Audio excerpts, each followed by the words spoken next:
Assalamualaikum warahmatullahi wabarakatuh. Ila hadratin nabiyil mustafa sallallahu alaihi wasallam wa alihi wa azwajihi wa auladihi wa zuriyatihi wa lil baitil kirami ajmain wa nakhususan ila musannif fi hadzal kitab al-imam Abi Suja Ahmad bin Husain Syawalillahi lahumul fatihah. A'udzubillahi minasyaitonirrajim. Bismillahirrahmanirrahim. Alhamdulillahi rabbil alamin. Arrahmanirrahim. Maliki yaumiddin. Iyyaka na'budu wa iyyaka nasta'in. Ihdinas siratal mustaqim. Siratal ladzina an'amta 'alaihim ghairil maghdubi 'alaihim waladdallin. Amin. Bismillahirrahmanirrahim. Qala musannifu rahimallahu ta'ala wa nafa'ana bihi wa bi ulumihi fid daraini. Amin. Bismillahirrahmanirrahim. Faslun Adapun faslun ay hadza faslun, adapun ini itu sebuah bab, walladzi dan perkara yang yubtilus sholata, yang membatalkan solat, itu ahada asyara syai'an, itu ada 11 perkara. Yang pertama al-kalamul amdu, berbicara dengan sengaja, ya, dan yang kedua wal amalul kasiru, dan bergerak yang banyak. Dan yang ketiga wal hadasu, dan berhadas. Kemudian yang keempat wal hudusun najasati, dan datangnya najis. Yang kelima wal kisyaful aurati, dan terbukanya aurat. Wa taghyirun niyati, dan berubahnya niat. Wastidbarul kiblati, dan membelakangi kiblat. Wal aklu, dan makan. Wal syurbu, dan minum. Wal kohkohatu, dan tertawa berbahak-bahak. Wariddatu, dan murtad. Bismillahirrahmanirrahim. Fasal ini menjelaskan sesuatu perkara yang membatalkan sholat, itu ada 11. Yang pertama berbicara dengan sengaja. Ketika kita sedang sholat, ketika kita sedang beribadah, selayaknya kita harus sekhusyuk mungkin. Karena ketika kita berbicara dengan sengaja, maka itu sudah membatalkan sholat. Kemudian yang kedua yaitu bergerak dengan banyak.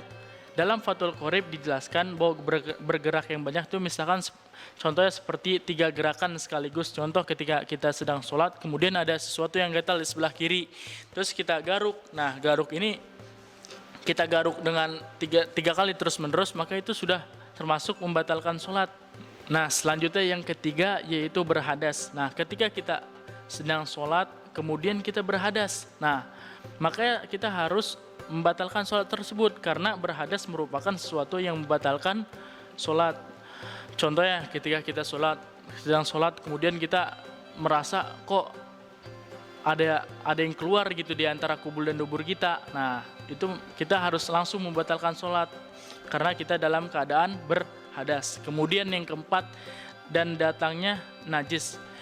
Ketika kita sedang sholat, kemudian kita sedang sholat, kemudian ada namanya tai gitu, tai dari atas cicak gitu turun ke badan kita, ke tempat baju kita. Nah, ketika kita turun, kita langsung membatalkan sholat.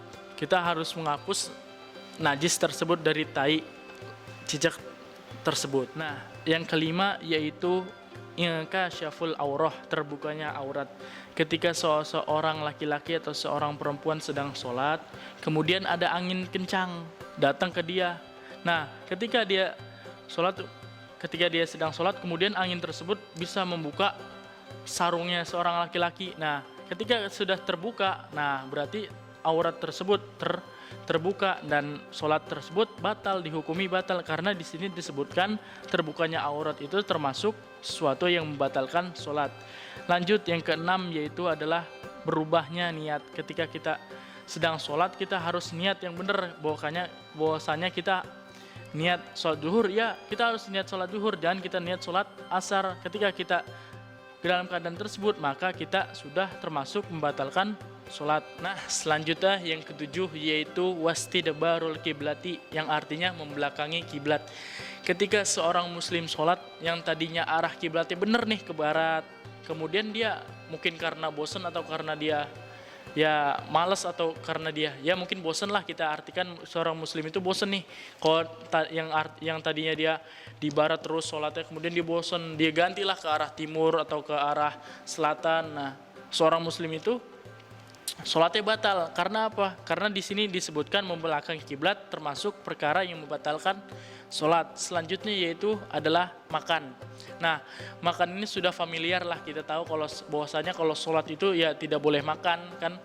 Akan tetapi ketika seorang sholat, nah kemudian dia sebelum sholat itu makan.